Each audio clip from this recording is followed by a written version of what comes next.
What's going on, y'all? This your man, Mr. Big Kid TAVIE, and I'm about to run down the worst movies, in my opinion, of 2022. Now, when I say the worst movies, I'm saying the worst movies that I saw. Some of these movies may not even be bad, they're just the worst of the ones that I saw, okay? So, with that said, let's go down and talk about the worst movies of 2022. All right, first up, we have Weird, the Weird Al Yankovic story. I was first introduced to this film by the John Campea show, and I was like, oh man, I gotta go and check that out, man. You know, they're speaking really highly of this film, and I like comedies. I like Weird Al. I like, all the spoofs that he's done over the years.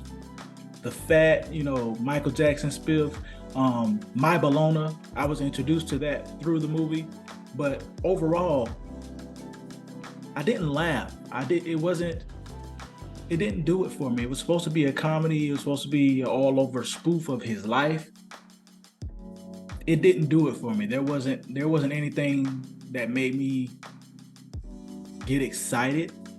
And I know a lot of people love this movie. And for those of you that enjoyed it, man, that's awesome. I just wish I would have enjoyed it as much as you guys did. All right. But Weird Al at the 6. At number 5, this may be higher on other people's lists. I don't have that many films that I didn't like this year.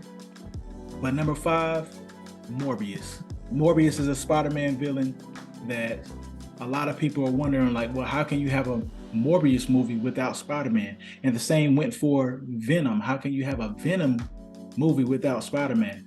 Well, they had Morbius without Spider-Man, and it wasn't good. It wasn't as a lot of people have this movie higher on their list at number 1, but if it wasn't Morbius, it would have been okay. If it was, I really don't know how to describe it. You know what I mean? Like, it was a vampire movie without blood. The blood that he did have was blue. It just didn't do it for me overall. So that's why I have Morbius at number 5.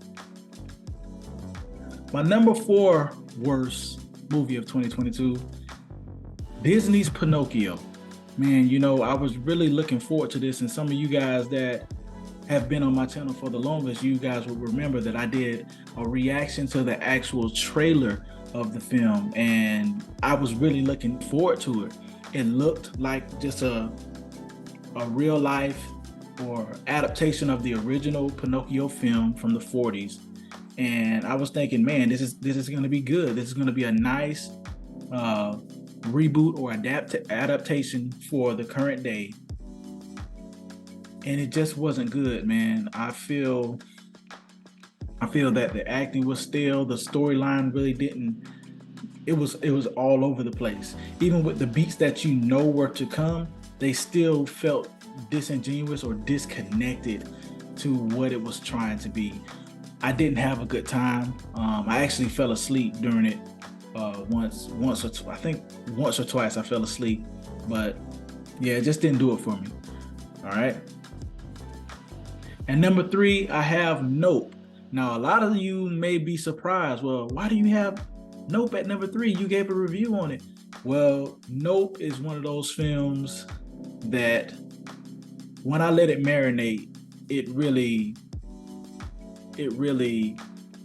did do it for me. It's not something that I want to watch again, because the way the trailers presented the movie, it was presented that it was going to be a thriller in how Black people would react to a certain situation, but in my opinion, it wasn't that. I really don't know what Nope was, because we never understood what that entity was, why it was there. We never really got a thorough or flushed out story. It felt like this was an idea that was conceived and not fully flushed out. It just felt like a great idea. It was like, oh man, it's a good idea. Okay, let's go shoot. And I really wish it would have been flushed out a bit more to figure out what was going on. How did this get here?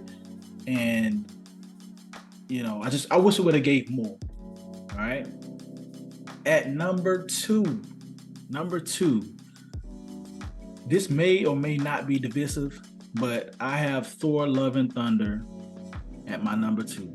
Thor: Love and Thunder, man. Um, Although in my initial review, I said it was a fun movie, and don't get me wrong, it was fun. It was joyful. I feel like after letting it marinate, you guys know I do my marinated reviews. After letting it marinate, it's kind of sour on my tongue. I felt like Thor leaned too much into the jokes. It went too much into the funny, and the story was kind of like, when I first watched it, I felt like the story was okay, but after I just sat back and thought about it, and like, okay, I started picking it apart, and I'm like, this could have been a little bit tighter here.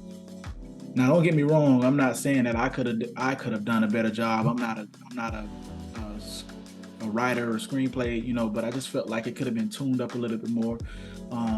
They could have went into the funny, similar to how they did the funny in Ragnarok. They could have went that direction, but I just felt like it went a little bit too much into the funny.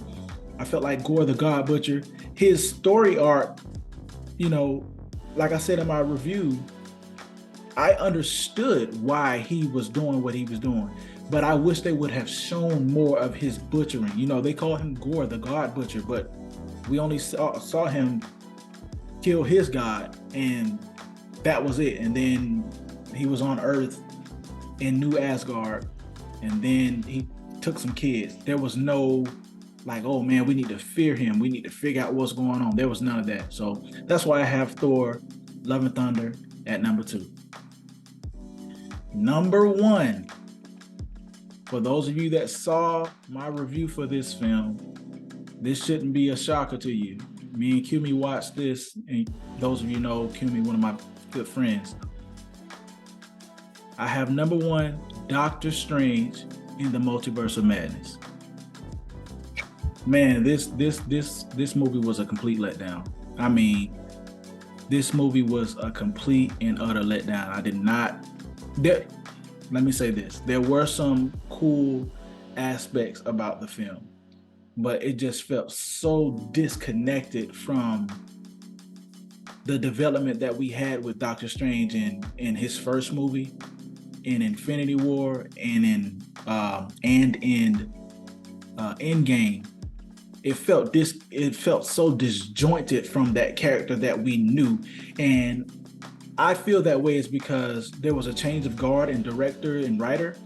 In the first one, we had Scott Derrickson. In the second one, we have Sam Raimi. And Kevin Feige in Phase 4, everybody knows Phase 4 has been hit or miss. Phase 4 compared to Phase 1, 2, and 3, this feels the most disconnected and disingenuous to what we have been presented with. But Doctor Strange just felt so disconnected that the choices that he was making in this film, it was just off. And I didn't enjoy it. The story was everywhere. They call the movie Multiverse of Madness, but we went to one other universe, one other multiverse. We traveled through different ones, but we didn't really stay there. We were just in 813 or 838 or something like that, and that was it. We didn't get much of anything in the multiverse figures that were there. They were so cocky and braggadocious, and they died just like that. Like, I felt like it could have been better, because you have a movie called Multiverse of Madness. You should be hopping through the multiverse doing a lot more than what was being done. The score, Danny Elfman's score does not compare to Michael Giacchino's score for Doctor Strange 1. And it just felt like they were trying to, and yes, they were trying to make it their own movie, but it just felt like it was too much. And you can tell Kevin Feige's hands were off, because he said it. He gave Sam Raimi full reign. But I think Kevin Feige needs to grab the reins again and just, let directors know, hey, I want this, this, and this. And then you guys can go. It just didn't work. But that's my list of the worst movies of 2022. You may be saying to yourself, well, what about this movie? What about that? Why wasn't that on there? Hey, this is my list. But I want to know what you guys thought. Did you agree with my list? Did you not agree with my list? Did you see some things that should have been on there? Drop it down in the comment section and let me know your thoughts. All right. If you enjoyed this review, if you enjoyed this video, make sure you hit the like button, subscribe, and share. Guys, it really helps the channel grow. With that said, Mr. Big Kid TAVIE, I'll let y'all later.